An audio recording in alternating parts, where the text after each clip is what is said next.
Bharatiya Janata party के यहाँ विराजमान सभी नेतागण,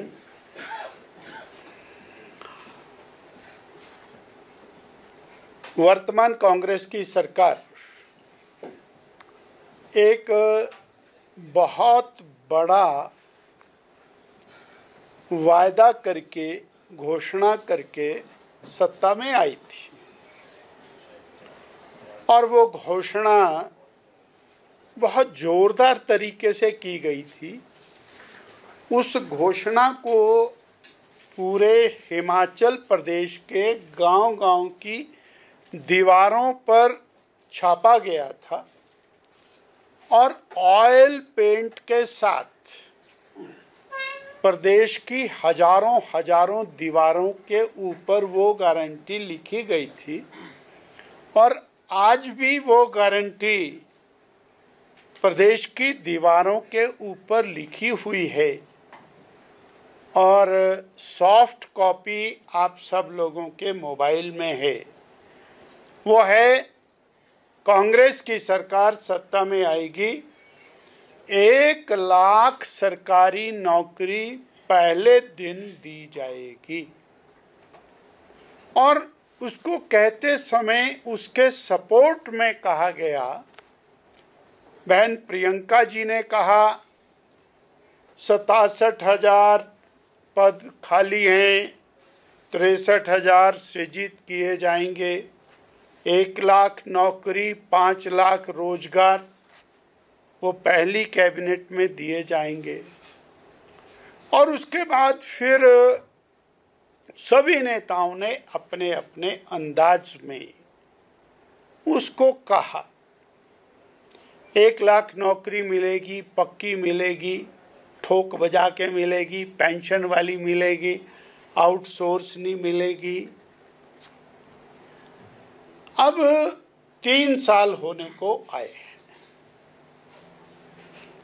अब इस सरकार के 3 साल होने के जब समय आ गया तो एक नया ड्रामा पैदा हुआ है, वो है 2 साल का। देना देना कुछ भी नहीं है, यानी नौकरी शौकरी कुछ नहीं देनी है।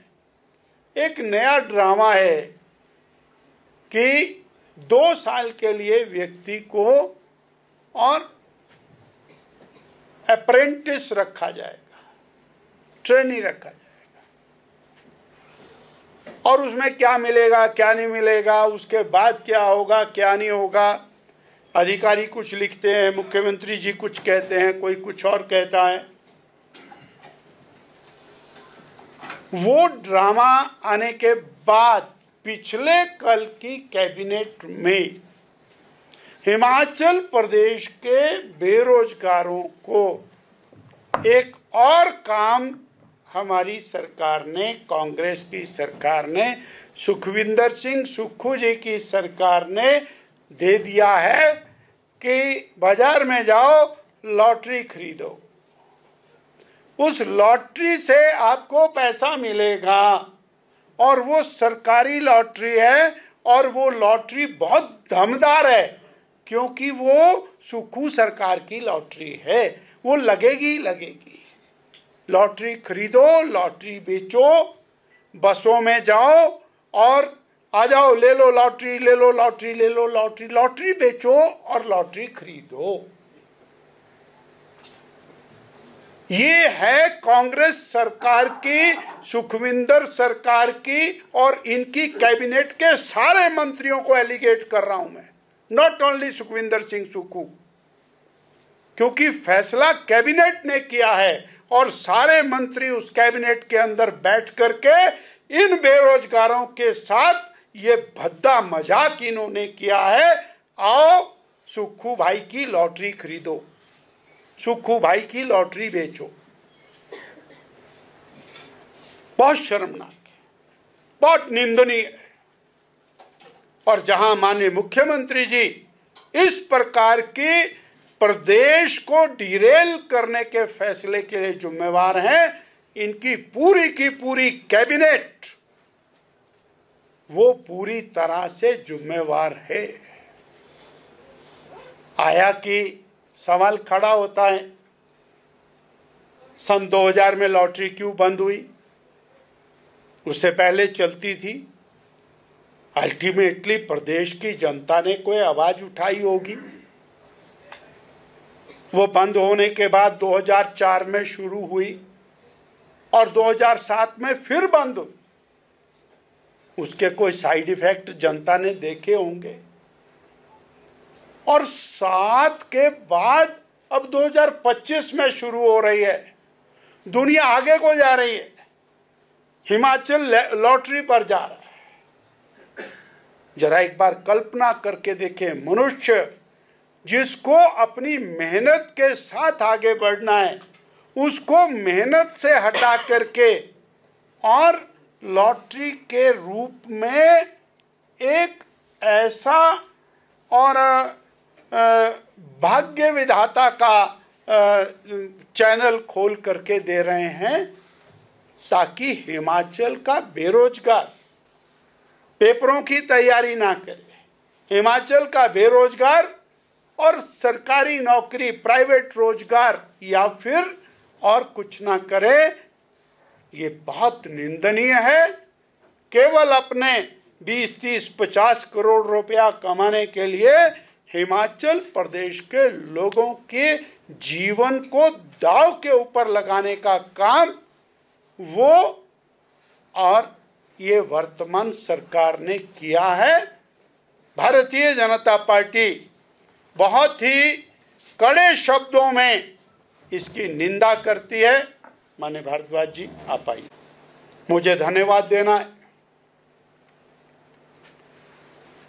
केंद्र की नरेंद्र भाई मोदी सरकार का, जो निरंतर हिमाचल प्रदेश की